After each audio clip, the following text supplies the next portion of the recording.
Today, when a bride walks down the aisle in a white wedding dress, it seems like the most traditional thing in the world. But what if I told you that this tradition began not in ancient history, but with a bold fashion decision made by one young queen in 1840? This is the story of how a single dress, Queen Victoria's wedding gown, transformed Western weddings forever. The world before white. Let's step back in time. The year is 1839. Europe is humming with change, industries rising, empires growing, and fashion evolving rapidly. But when it came to royal weddings, one thing remained constant: opulence. Royal brides, especially queens, were expected to appear like living treasures, draped in silver, gold, jewels, and the richest embroidery money could buy. The more sparkle, the better. The more extravagance, the more power projected. White was not the go-to choice. In fact, white was often associated with mourning, or, at best, modesty and simplicity. Hardly what you'd expect from a queen. So when the young Queen Victoria announced her engagement to Prince Albert of Saxe-Coburg in Gotha, the world braced for another grand, glittering royal spectacle. But Queen Victoria had a different vision in mind. February 10, 1840, the day everything changed. The day of the wedding arrived, February 10, 1840. All eyes turned to St. James's Palace in London. And then, there she was. Not cloaked in silver, not armored in gold, but instead, a simple, glowing white gown of heavy satin, trimmed in delicate Huntington lace, handmade in Devon. A wreath of orange blossoms sat gently on her head. It was a vision of softness, of youth, of quiet elegance. The world gasped. She looked, not like a monarch, but like a bride. A contemporary newspaper described her as, not as a queen in her glittering trappings, but in spotless white, like a pure virgin, to meet her bridegroom. It was not just a fashion choice. It was a statement. More than just a dress. Every thread of Victoria's gown had meaning. The silk, sourced from Spitalfields, a struggling English silk industry desperately trying to survive amid foreign imports. Victoria's choice gave those weavers a royal spotlight. The lace, from the tiny Devon town of Huntington, crafted by hand, taking hundreds of hours to complete. At a time when machine lace was taking over, Victoria's gown supported real artisans. Even the color, white, carried weight. White wasn't just pretty, it wasn't even common. It was difficult to keep clean, expensive to maintain, and symbolized purity and wealth in a quietly powerful way. Victoria's gown was a celebration of simplicity with purpose, a love letter to romanticism, and a challenge to the flashy, political pageantry of royal marriages before her. She was marrying for love, not politics, and her dress reflected that. The ripple effect. But how did one dress create a global trend? The answer: media. Magazines, newspapers,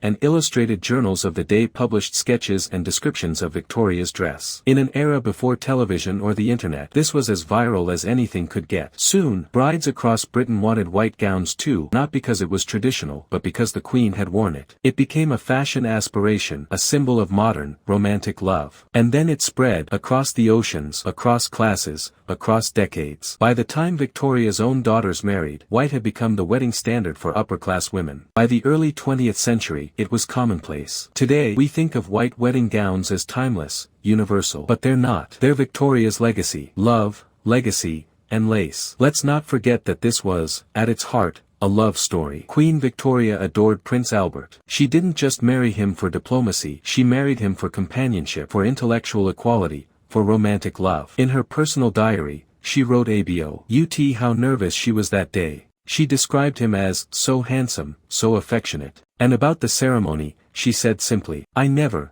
spent such a day, full of joy and thankfulness. That dress, so modest, so unlike royal excess, captured that emotion. And generations of brides after her have worn white, not to imitate power, but to symbolize something more powerful still: hope, love, and a new beginning. Closing scene, a dress that echoes through time. Today, white dresses line bridal shop windows around the world. They are worn in churches and on beaches, in castles and courthouses. And whether the bride knows it or not, she's part of a tradition started not in myth, but in a very real moment, on a cold February day in 1840, when a young queen walked toward her future. Not as a ruler in gold, but as a woman in love. And that simple, stunning choice changed everything.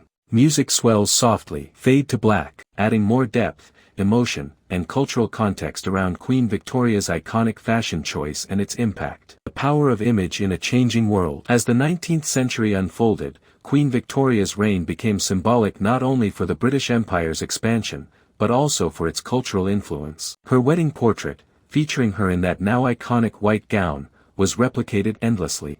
Painted versions, printed illustrations, engravings, it was everywhere. In an age before photographs were widely available, His imagery shaped how the world saw not just Victoria, but what a wedding should look like. Across Europe and into America, middle-class brides, who could now access dressmakers and read fashion magazines, began copying the style. White, lace, a veil, and orange blossoms became the blueprint. And so, a royal fashion statement transformed into a cultural blueprint. Veil, the bouquet, and the symbols of purity. It wasn't just the white dress. Queen Victoria's wedding introduced a host of symbolic details we still associate with modern weddings today. The veil, at the time, veils were not a staple. Victoria's choice to wear a long, flowing lace veil sparked new associations with modesty, purity, and privacy. The orange blossoms were symbolic of fertility and innocence, and soon became a bridal tradition throughout Europe. No crown, remarkably,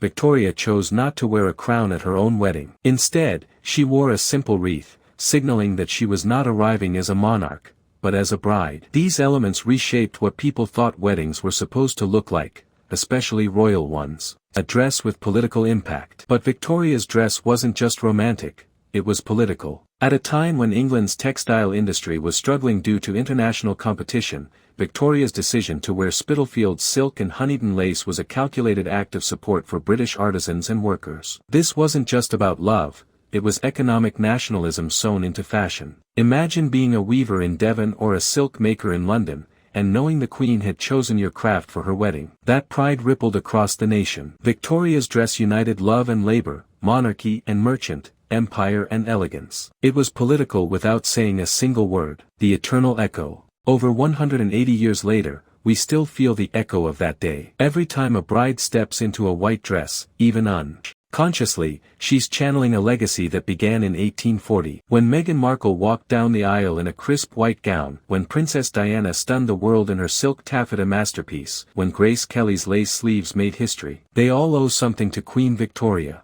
Even in pop culture, from bridal shows to Hollywood weddings, the white dress is a symbol of a new beginning. What started as a personal choice by a young queen in love became a global cultural norm. And that's the incredible part. Because behind every tradition, there's a story.